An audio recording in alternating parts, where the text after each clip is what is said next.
escuchan. Estamos en un estudio en la carta de los Hebreos, estamos en el capítulo 3. Enseñaba la semana pasada en el capítulo 2 pues que Dios suplió lo que hacía falta, ¿no? Él dio la provisión que mostró a Abraham cuando fue a sacrificar a Isaac. Sabemos pues que Isaac no fue sacrificado, sino que hubo un sustituto. Y nuestro Señor Jesucristo pagó el precio que debíamos pagar nosotros. Él la pagó y sabemos pues que es el sumo sacerdote que ha redimido todas las cosas. Este es el centro de todo del énfasis de la carta. Nuestro Señor Jesucristo como sumo sacerdote. En el capítulo 3 pues nos va a hablar, nos sigue hablando pues de la superioridad que tiene nuestro Señor Jesucristo en toda la obra redentora y en todo lo que se dio desde el Génesis hasta el Apocalipsis. Ahora pues vemos una comparación de nuestro Señor Jesucristo con Moisés. Ahora podemos entender de que aquí hay una relación, una conexión entre Moisés y el Mesías, y eso es lo que vamos a ver. Y no solamente eso, sino que también nos muestra, ¿no?, la actitud que debemos mostrar, que debemos tener cuando Dios nos da su palabra, que es lo que enfatiza en este pasaje. Bien, comencemos. Dice, capítulo 3, y comienza por tanto. Aquí el capítulo comienza con una causal, ¿no? Por tanto, hermanos santos, participantes, o sea, que son participantes, que llevan parte del llamamiento celestial. Dice, considerad. Esta palabra considerad en el griego es katanoeo, que significa observar completamente o comprender. Observa completamente o comprende al apóstol y sumo sacerdote. Esto es importante. Sabemos que le está hablando hebreo, y esto en el contexto judío. Los judíos veían como al sacerdote como el apóstol de Dios. Entonces aquí está mostrando esa comparación, ¿no? Está declarando, ¿no?, de que consideren al apóstol, al emisario y sumo sacerdote de nuestra profesión, Cristo Jesús. Ahora, la palabra aquí profesión en el griego es homología. Homología significa reconocimiento o confesión. Y esta palabra proviene de la palabra homologueo, que significa pacto. Y tiene la raíz en dos palabras, homo y logos. Y esto es decir algo juntos. Entonces, sabemos pues que nuestra profesión se basa en un pacto. Y tu acercamiento al trono de la gracia es por medio de ese pacto. Explicaba en la semana pasada, en el capítulo 2, cuando daba la expresión, y qué es el hombre para que en él piense. Entonces esa expresión en el contexto judío relaciona al pacto. Entonces, ¿cómo Dios se acuerda del hombre? Por medio del pacto.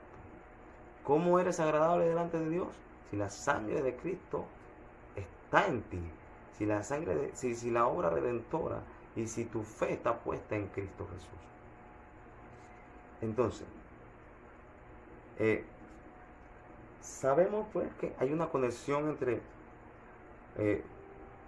Moisés y el Mesías, pues por la similitud del trabajo que tenía Moisés. Sabemos que Moisés fue el redentor, fue el libertador del pueblo de los hebreos en la tierra de Egipto, ¿no?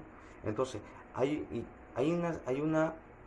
una conexión, ¿no?, de la redención. Está inherentemente conectada a la adoración, porque cuando Dios mandó a Moisés a hablar con Faraón, lo primero que dijo: deja a mi pueblo ir para que hagan una fiesta en el desierto. Esto es adorar. Entonces hay una conexión. Lo digo porque es importante entender esto, por lo que el escritor va a dirigir por medio de este pasaje la enseñanza que él da. Es importante entender este concepto. Bueno, que Moisés, lo primero que mandó a Dios fue celebrar una fiesta en el desierto. Pero para celebrar una fiesta y para adorar, primero tenía que ser libre de Egipto. Entonces, dice, versículo 2 dice, el cual es fiel. La palabra aquí fiel es pistos, que es confiable o creyente, o sea que Él fue confiable, nuestro Señor fue confiable al que le constituyó. Aquí hay una conjunción que en el griego significa a sí mismo, ¿no? El que se constituyó a sí mismo. Recordemos que Él se despojó de su gloria. No es que alguien lo constituyó, sino que sabemos que Él, él se despojó, ¿no? Como dice Filipenses, que Él no estimando ser como Dios, no, sino que se hizo hombre. Entonces, el cual, siendo fiel al que le constituyó, como también, o de esta manera, también lo fue Moisés en toda la casa de Dios. Entonces, a Moisés se le dio la tarea, ¿no? De sacar al pueblo de Egipto. Y sabemos que, aunque fue Josué el que llevó al pueblo de Israel a la tierra de Canaán, sabemos pues que la tarea realmente se le dio fue a Moisés. Entonces, sabemos que esta fue una redención física, ¿no? Pero ¿tendrá implicaciones espirituales? Pues claro que tiene implicaciones espirituales, pero es física. Pero nuestro Señor Jesucristo no vino solamente a liberar físicamente, sino espiritualmente. Él vino a edificar la casa. ¿Sí? Que habla más adelante de esto, ¿no? Que Él es el que edifica, Él es el que construye, ¿no?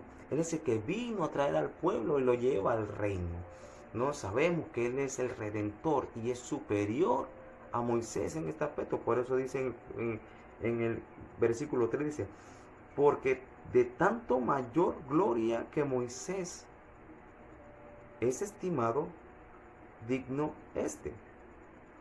Ahora miren esto interesante. Esto es la palabra atzio. Esto es derecho.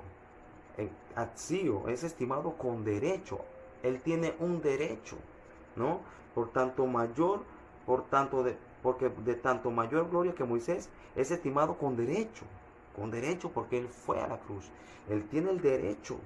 Él tiene toda la potestad. En Él está sujeto todo. Entonces, de estimado digno cuanto tiene mayor honra que la casa el que la hizo. Ahora, la palabra aquí para hizo, ¿no? Es la palabra catasquenauso. Aquí dice catasqueguaso. Es la palabra que significa para hizo, ¿no? Que es preparar completamente. Catasqueguaso, preparar completamente, proveer completamente. Él suplió todas las cosas. Él redimió todas las cosas. En Él fue completo todo. Él es la plenitud de todo. Nuestro Señor Jesucristo, Él hizo todo. En Él está hecho todo. Y esta palabra proviene de otra palabra que es esqueuo, que significa vaso. Que en pocas palabras, Él vino a edificar, ¿no? Él vino a hacer vasos de honra. Él vino a edificar el cuerpo. Él vino a edificar la casa. Él vino a edificar y en Él está completo todo. Fuera de Cristo, nada somos. Entonces, sabemos que nuestro Señor Jesucristo es mayor que Moisés en este aspecto. Entonces, versículo 4 dice, porque toda casa es hecha por alguno. Pero el que hizo, la misma palabra que utilicé antes, ¿no? Catasqueguaso, que es completamente todo, el que completó todas las cosas, es Dios.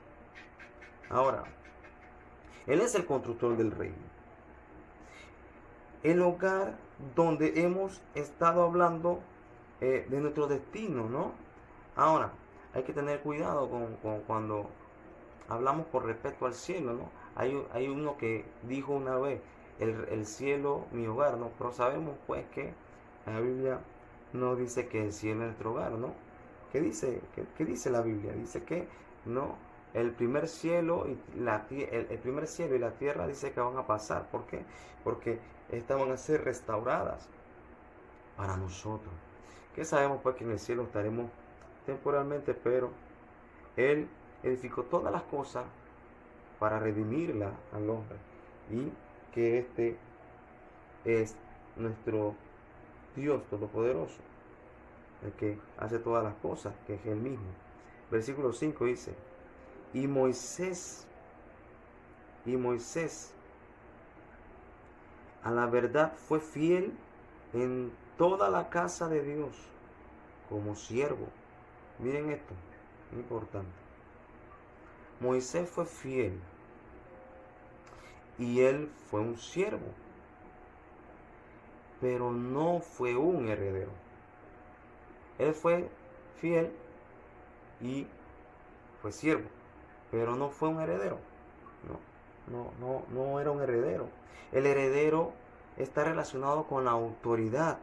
Moisés no tenía autoridad. Él era simplemente un sirviente, él era un siervo. Moisés recibió la ordenanza de parte de lo que Dios le decía. Por ejemplo, él vio, ¿no?, el ejemplo. Dios le dice, todo lo que tú veas como ejemplo, hazlo en la tierra. De cómo se adora en el cielo, lo vas a hacer en la tierra. Harás el tabernáculo, harás esto, constituirás levita, el sacerdocio. Entonces, era las sombras proféticas de lo que hay realmente en el reino.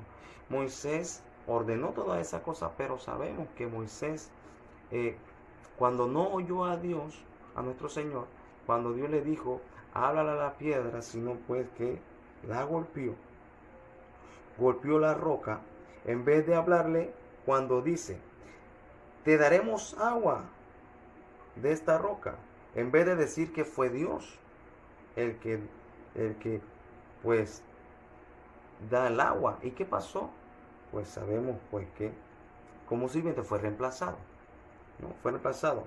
Pero el Mesías no es simplemente un sirviente. ¿Qué dice la Biblia? Pues que Él es digno, mayor, Él es tanto más, de más gloria. Entonces sabemos pues que cuando Moisés le habló, no le habló a la roca, sino que le pegó.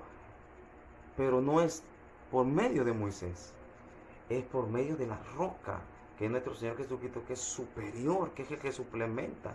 Él es el maná, dice la Escritura. Él es la roca, Él es el agua viva. Aleluya. Entonces, por eso dice esto aquí, dice, y Moisés a la verdad fue fiel en toda la casa de Dios como siervo. ¿Para qué? Para testimonio de lo que iba a decir. ¿Qué cosa? O sea, estas cosas. O sea, de lo que estamos hablando, de la revelación del reino, ¿no? Entonces, versículo 6 dice, pero Cristo como hijo sobre su casa, la cual casa somos nosotros. Esto es importante, siéntase contento de que es hijo de Dios. Nosotros somos su casa. Pues, pero Cristo como hijo sobre su casa, o sea, Él es el que tiene la autoridad. Él es el que te da autoridad. Si tú estás en autoridad porque Él es tu cabeza. La cual casa somos nosotros. Mira esto. ¿Cómo?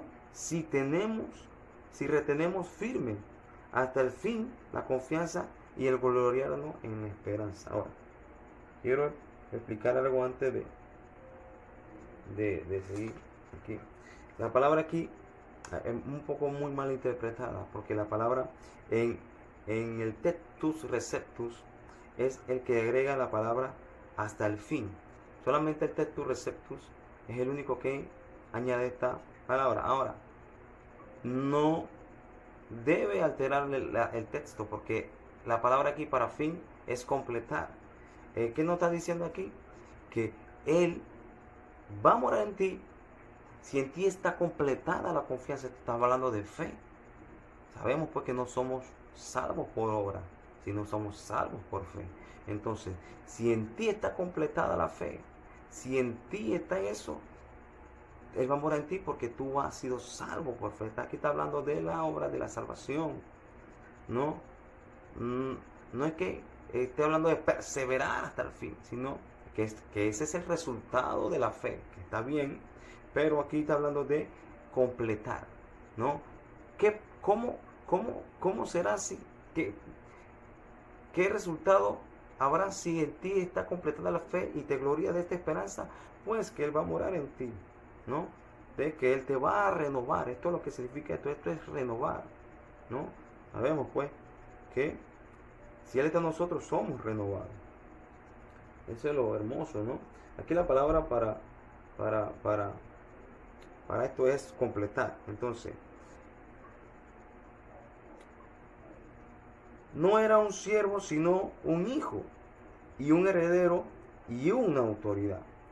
Nosotros, dice, nosotros somos su casa. Esto es lo que dice. Dice que Él es digno mayor de honor.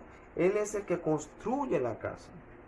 ¿Y qué somos nosotros? Pues somos su casa. ¿De qué está hablando? Que parte de la redención va a funcionar en nuestra vida. Eso es lo que nos está diciendo en este pasaje. Porque parte de la escritura nos dice que Él es el que nos edifica. Él es el que está edificando la cosa. ¿No tiene sentido esto? Ahora, hay algo importante. En el versículo 7 dice, por lo cual, aquí hay una consecuencia, ¿no?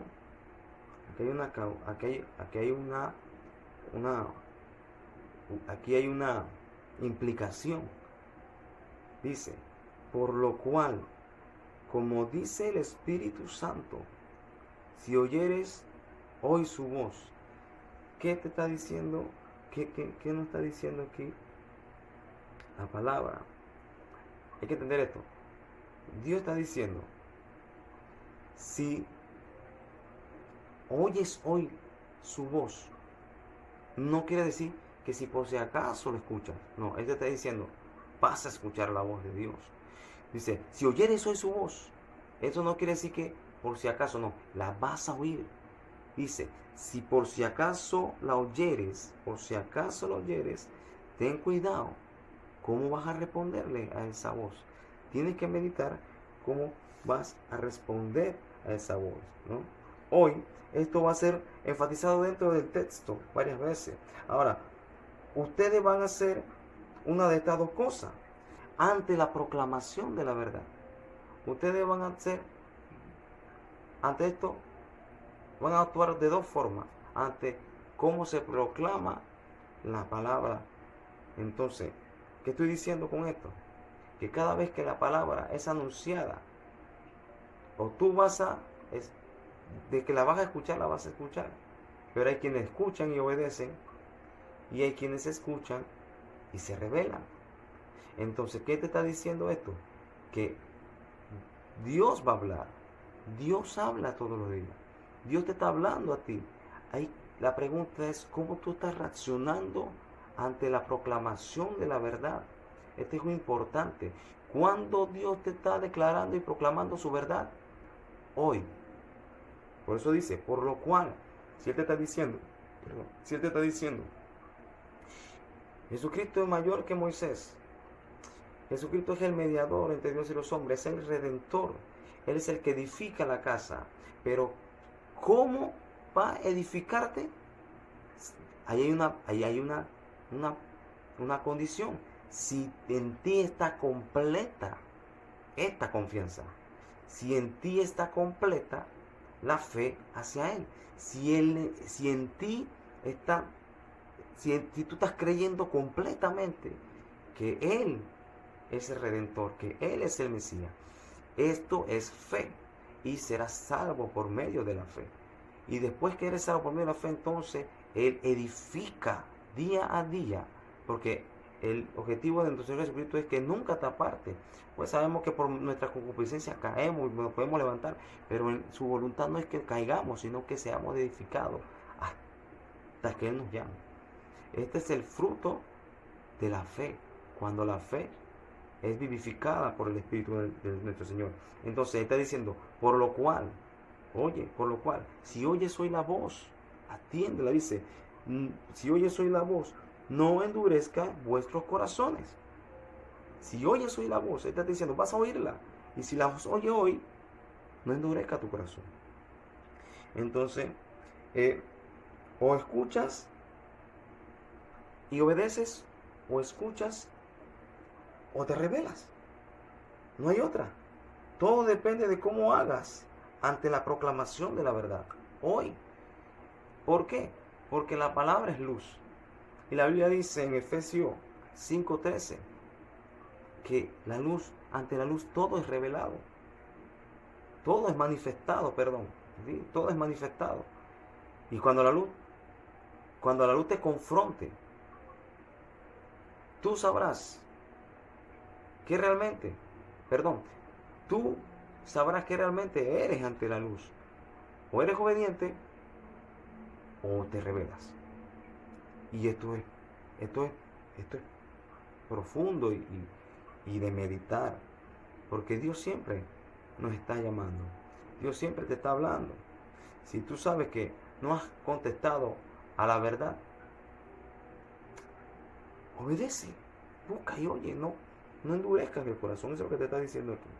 Dice, como le provocaron en el día de la tentación en el desierto. Aquí la provocación, bueno, aquí claro, lo está diciendo es probar. Ahora, Dios te habla hoy que necesitas tomar una decisión para obedecer. ¿Y dónde empieza eso? Pues en la fe. Eso empieza en la fe. La fe no es una actuación. La fe no es una acción. La fe no es un acto de obediencia. Suena algo como que... La fe no es un acto de obediencia. Es una confesión. Eso es lo que es aceptar o creer. Es lo que crees. ¿Para qué? Porque por medio de la fe, porque por la fe, cuando es real y genuina, esta va a producir el fruto. La fe no es algo que tú tienes que hacer. La fe simplemente es creer. Y entonces cuando crees y es genuina, entonces vas a llevar fruto. El que cree en Dios y ha creído en Dios y está firme, porque nuestro Señor Jesucristo nos sostiene, entonces tú vas a llevar fruto. Pero si no estás, esto que te estoy diciendo es importante por lo que sigue, por lo que va a decir a continuación el escritor. Dice, el versículo 9 dice, donde me tentaron, vuestros padres me probaron. Ahora, sabemos que la palabra aquí tentar, la palabra es probar. Pues la Biblia dice que Dios no es tentado por nadie. Dios no puede ser tentado por nadie. Aquí la palabra es probar. Ahora, ¿qué quiere decir esto? Bueno, ¿qué está hablando? Que Dios es fiel y va a ser fiel a sí mismo, ¿no? Él va a manifestar su verdad a la gente. Dios es bueno y esto está manifestado en la Torá. Dios es bueno y esto está manifestado en su palabra, en su mandamiento. Su mandamiento es justo, puro, es santo. Ahora, tú lo pruebas. ¿En qué sentido? Bueno, miren lo que dice. No somos salvos por la Torá. En ninguna parte de la Biblia nos dice que somos salvos por la Torá, que somos salvos por los mandamientos, sino que somos salvos por la fe. Pero la Torá da sabiduría y el mandamiento es el camino, es la guía a la perfección. Porque el mandamiento es justo, bueno y santo. Ahora, Moisés dice en su palabra, en la palabra de Dios, dice, basado en las instrucciones de Dios, hoy pongo ante ustedes tanto la bendición como la maldición. Eso lo dice la palabra en el Pentateuco. ¿Qué quiere decir esto? Esto aprueba quién es Dios. ¿Por qué? Porque digamos que tengo un mandamiento y digo, bueno, no sé, voy a desobedecer el mandamiento. ¿Qué estoy haciendo? Esto va a probar a Dios. Estoy probando a Dios. ¿A qué? ¿Por qué? Porque la maldición viene en camino. Esto es probar a Dios. Si tú dices, bueno, voy a obedecer a Dios, en lo que Dios me está diciendo por medio de su palabra, esto es probar a Dios. ¿Por qué? Porque la bendición ahora viene en camino. Si desobedeces al mandato, hay maldiciones para la desobediencia. Y si obedeces, hay bendiciones para la obediencia. Entonces, eso es lo que nos está diciendo aquí. Dice, donde me tentaron vuestros padres, me probaron y vieron mis obras 40 años. 40 años vieron mis obras. ¿Quiénes vieron sus obras? Los que le obedecieron y los que le desobedecieron. Cada quien tuvo una paga. Cada quien tuvo una paga. Dios no puede ser tentado. Recuerden que esto no es la palabra correcta. Aquí la palabra es probar. No dicen tentaron porque Dios no puede ser tentado. Dice, el versículo 10 dice, a causa de lo cual me disgusté contra esa generación. Aquí la palabra disgustar es enfadado. Y la palabra generación es genea. Ahí sabemos que hay dos palabras para generación. Una es para distinguir raza o género. Y otra es para distinguir tiempo. Y aquí la palabra para generación es genea, que es edad, es tiempo. ¿Qué quiere decir esto? ¿Qué? Se está refiriendo a cierta generación, a los, pues, la mayoría que salieron de Egipto, que realmente no agradaron a Dios, no quisieron realmente buscar ir al desierto a adorar, sino que salieron pues por las razones equivocadas. Entonces, a esto él se está refiriendo. Dice, a causa de lo cual me disgusté contra esa generación. ¿Qué generación? La cual oyeron la voz de Dios, oyeron la voz de Dios, escucharon cuál era la voluntad, mas sin embargo no les importó. Su corazón fue endurecido. Y por ende probaron a Dios y recibieron las maldiciones que vienen por de la desobediencia. Dice, y dije, siempre andan vagando en su corazón. Quiero centrarme en esta palabra, vagando. Vagando, la palabra vagando en el griego es planao,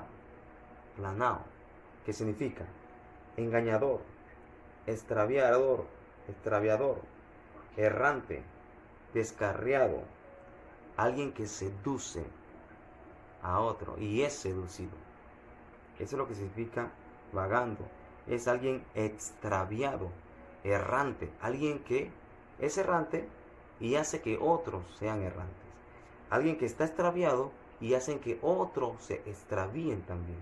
Alguien que está seducido y que también seduce a otros. Este término es importante para lo que continúa. ¿Por qué? Porque si no entiendes este punto, no vas a entender lo que sigue y se puede malinterpretar como muchos han malinterpretado las escrituras. Aquí entonces está diciendo, siempre andan errantes, extraviados y extraviarán a otros. Eso es lo que dice esta palabra. En su corazón andan errantes, andan extraviados en su corazón, andan descarriados y seducidos en su corazón.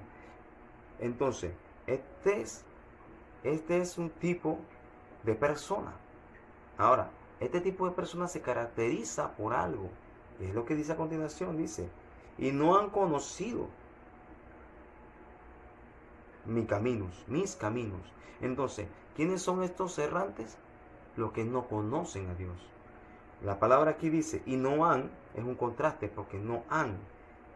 ¿No han qué? No han sido regenerados, no han sido renovados. Dice, no han conocido. La palabra aquí para conocer es ginosco. Ahora, hay dos palabras en el griego para saber. La primera es oída, que es lo que tú sabes por lo que escuchas. Y hay otra que es ginosco, que es lo que tú dices, es conocer más allá de lo que has escuchado. Es entender lo que has escuchado. Va más allá de simplemente escuchar, sino comprender. sino revelar. Es como una revelación. Esto no han conocido, no son entendidos, no se le ha revelado mi camino, no ha entendido el camino, no ha visto el camino. Esto es lo que significa la palabra ginosco. Y no han conocido mis caminos. Ahora, este punto es importante, camino. Este es un verso muy significativo. Y dice, no conoce. Y este término te lleva al Antiguo Testamento, ¿no? Esto está relacionado con Éxodo capítulo 33 y está relacionado también con Juan capítulo 14 versículo 6, donde dice que nuestro Señor Jesucristo es el camino, la verdad y la vida.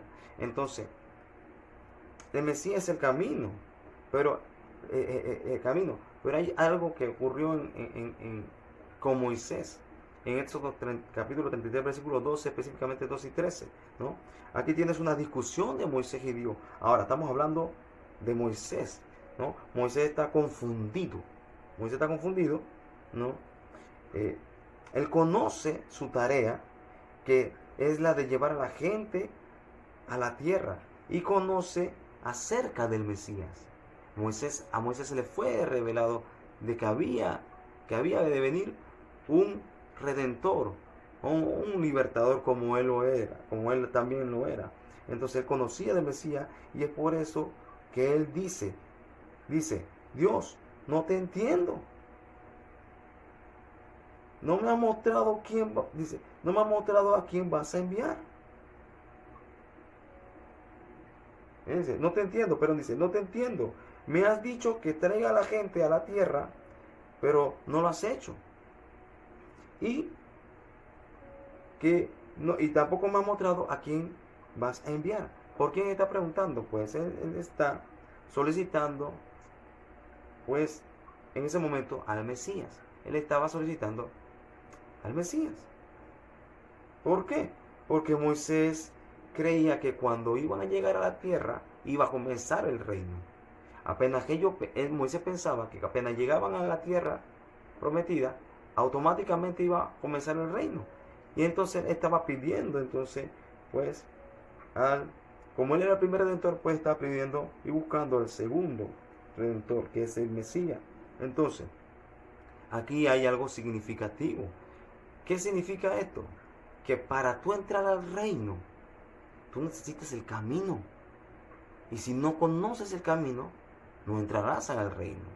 Si tú no conoces el camino al lugar santo, no podrás nunca entonces estar delante en la presencia de Dios. Entonces estarás divagando y estarás errante, como dice aquí la palabra, estarás vagando, estarás errante. Y por estar de esa manera podrás entonces ser piedra de tropiezo para otro. Es terrible. Dice, no han conocido mis caminos. Entonces, el camino es la antesala al reino. Si tú no conoces al Mesías, si tú realmente no eres conocido de la mente también del Mesías, entonces no estás en el reino. Y eso es lo que dice más adelante. Él dice, muéstrame tu camino. Moisés le dice, muéstrame tu camino, muéstrame al Mesías, le está diciendo Moisés, muéstrame al Mesías, ¿no? Esto es lo que le está diciendo Moisés. Entonces dice el versículo 11, por tanto, mira esto, por tanto, esta es una causal, por tanto, juré en mi ira, no entrarán en mi reposo. Y en el contexto hebreo, reposo es morada, morar. Entonces, no entrarás en el reposo. Reposo está conectado con el reino. El descanso y reino están conectados, ¿no? Y como resultado de esto, ha jurado, dice, no conoces al Mesías, no entrarás en el reino. Si no conoces al Mesías, si no conoces el camino, ¿cómo puedes entrar al reino? No. El pueblo de Israel divagó en el desierto, pues porque no conocían el camino, pues no se les fue conocido el camino. Y esto es importante para entender lo que sigue. Dice, versículo 12 dice, mirad, esto es cuidado, o mira fijamente, dice, mirad, hermanos, estos son los creyentes, hermanos, que no haya en ninguno de vosotros corazón malo. Esto es la palabra poneros, que significa dañino. Mira qué terrible esta palabra. Dice que no haya corazón malo de incredulidad. Y la palabra para aquí incredulidad es apistia. Que esto es falta de fe. Esto es algo negativo. Esto significa pagano. Ahora, él está diciendo, mirad, cuidado hermano, que no haya entre vosotros ninguno de corazón dañino, que no tenga fe y que sea un pagano. El pagano es alguien fuera de pacto. Él está diciendo, mire, que no haya en la congregación, porque aquí está hablando de congregación, ¿no? Esto no está hablando de una experiencia de salvación o de perder tu salvación, como muchos malinterpretan. Está hablando de la congregación de Egipto, ¿no? De que muchos salieron de la tierra de Egipto con el concepto equivocado. Muchos querían ser libres de Egipto, pero no estaban dispuestos a adorar a Dios, sino que simplemente se fueron de Egipto, pero en el corazón llevaban una parte de Egipto. Salieron pues con el concepto equivocado, pues dice pues que muchos de ellos salieron con el concepto equivocado, con las razones equivocadas de Egipto, no estaban interesados pues en adorar a Dios, ¿no? Amaban a Egipto de una manera, no pensaron en el bautismo en el Mar Rojo, ¿no? Que había que tener un cambio. No pensaron en eso, ¿no? Como un nuevo pueblo, ¿no? Puede haber algunos entre ustedes, ¿no? Puede haber algunos entre ustedes que no han hecho realmente un compromiso sincero delante de Dios. El ir a la iglesia no te garantiza, no te dice que tú eres conocido por Dios, de que tú conoces el camino. Esto es lo que está enseñando este pasaje. Tienes que tener en cuenta esto. Tienes que escuchar la voz de Dios hoy. Esto es lo que está enfatizando aquí. Oye la voz de Dios. Entonces dice que no haya corazón malo, oneroso, y de incredulidad, pagano, fuera de pacto, fuera del contexto de Dios, fuera de la palabra de Dios, ¿no? ¿Para qué? Para apartarse del Dios vivo. Ahora, quiero hacer un énfasis en esta palabra. Apartarse, esta palabra en el griego es afistemi, ¿no? Afistemi viene de dos palabras, viene de apo y de istemi. Istemi es estar y apo es lejos de algo cercano. Esto significa estar lejos de algo cercano. O sea, tengo a Cristo al frente de mí, pero no estoy cerca de Él. Mi corazón está lejos de Él. Entonces, que en el contexto griego hay que entender que las palabras se utilizan el concepto se puede utilizar con diferentes palabras. Por ejemplo, apartarse en el español se utiliza la misma palabra. Puede decir, me aparto de ti o me aparto de otro concepto, digamos. ¿Por qué digo esto? La palabra aquí, apistemis, está en modo verbo, pero su sustantivo es la palabra apostasía. Y esta palabra significa apartarse. Y este es el término que se utiliza para el contexto de salir de algo bueno para algo malo. Ahora, lo que significa es estar lejos de algo cerca. ¿Qué quiere decir esto? Que hemos utilizado el término para apostasía mal, porque muchos dicen que el apóstata es el que apostata de la fe que tuvo, pero realmente nunca tuvo esa fe. La apostasía que me está mostrando aquí es aquel que siempre estuvo lejos, aunque físicamente esté cerca. Porque hay otro término, un sinónimo para apartarse es caer. Y la palabra para caer, como lo dice en el capítulo 6, versículo 6, recayeron en la palabra parapictos, que significa caer cerca. No es la palabra apostasía, pero se interpreta como apartarse o como apostatar, pero en sí no es la misma palabra. Aquí la palabra es parapito, que significa caer lejos. Y está en un contexto distinto, está en un contexto donde dicen que hay personas que probaron del don de Dios, que tuvieron experiencia en el Espíritu, que probaron de la buena palabra de Dios y recayeron, estos cayeron cerca.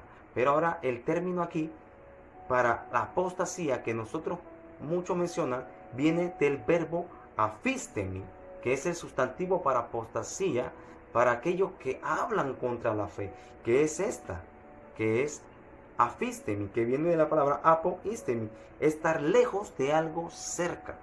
En pocas palabras, estar cerca de alguien que te habla la palabra de Dios no quiere decir que tú estés en la palabra de Dios. Entonces, dice, para apartarse del Dios vivo. La palabra apostasía no aparece solamente 2 veces de sustantivo en el Nuevo Testamento. Y uno de los que más habla en sus cartas de este tipo de personas que van en contra y que se infiltran entre la congregación y que nunca pertenecieron, que estuvieron ahí, pero nunca pertenecieron al redil, es Judas. Y Judas dice en su carta que estos nunca tuvieron el Espíritu, estos no portan el Espíritu, que estos se metieron infiltradamente, ¿no? Y el Señor Jesucristo también lo enseña, que dice que Él es el buen pastor y el pastor entra por la puerta, y que el ladrón entra y el salteador entra por atrás. O sea que este nunca tuvo parte con Cristo, este nunca tuvo parte con la revelación. Y esto entra en el contexto que te estoy enseñando de que los que vagaron fueron extraviados y no conocieron el camino. Entonces sigue diciendo, en el versículo 13, dice, antes exhortaos los unos a los otros cada día, entre tanto que se dice. Antes exhortaos, esta palabra exhortaos en el griego es llamando cerca. Bien.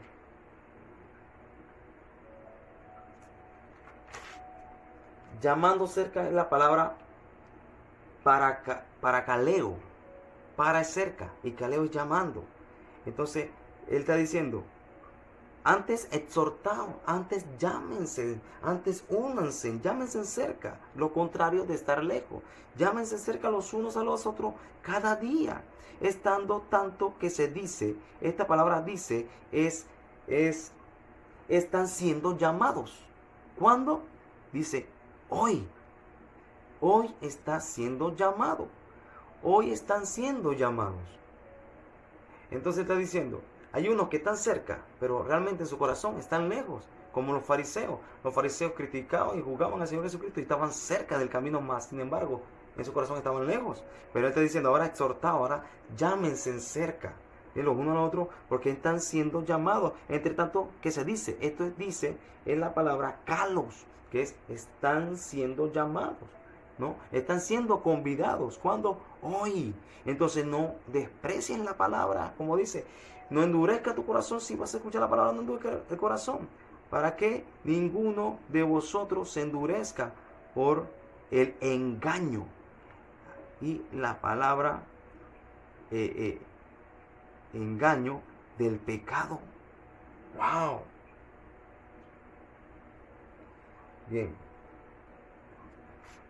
Mire lo que está mostrando este pasaje. Hoy es una referencia de aquel pasaje, ¿no? Que si escuchas hoy la palabra, no endurezcas el corazón. Y cada vez que decimos no a Dios, y Él está provocándote diciendo, aquí está mi verdad, necesitas tomar una decisión hoy mismo. Y si dices hoy no, endureces tu corazón. Y vas a estar en una condición adversa y cada vez vas a estar más y más endurecido. Lo rechazas y sin darte cuenta, tu corazón estará tan duro que será casi imposible que lo reconozcas. Es por eso importante, reconoce al Señor hoy, que es tu Salvador. Cuando dices no a Dios, dices sí al pecado. Cuando pecas, esto trae que nuestro corazón sea poderoso para el engaño y se vuelva más engañador y se aleje de las cosas de Dios. Por eso dice, antes exhortaos los unos a los otros cada día, entre tanto se dice, o sea, está siendo llamado hoy. Hoy, ¿para qué? Para que ninguno de vosotros se endurezca por el engaño del pecado. Porque somos hechos participantes o tenemos parte con Cristo. Tenemos parte. Aquí hay un contraste de los que están lejos y ahora los que tienen parte con Cristo. Tuvieron algo, han tenido algo, conocen el camino. Con tal de que retengamos firme hasta el fin. Acuérdense, la palabra es completar. Para que sea completa nuestra confianza desde el principio. Entre tanto se dice, si oyereis hoy su voz, no endurezcáis vuestros corazones, como en la provocación. Una y otra vez habla de que si oyes hoy la voz del Señor,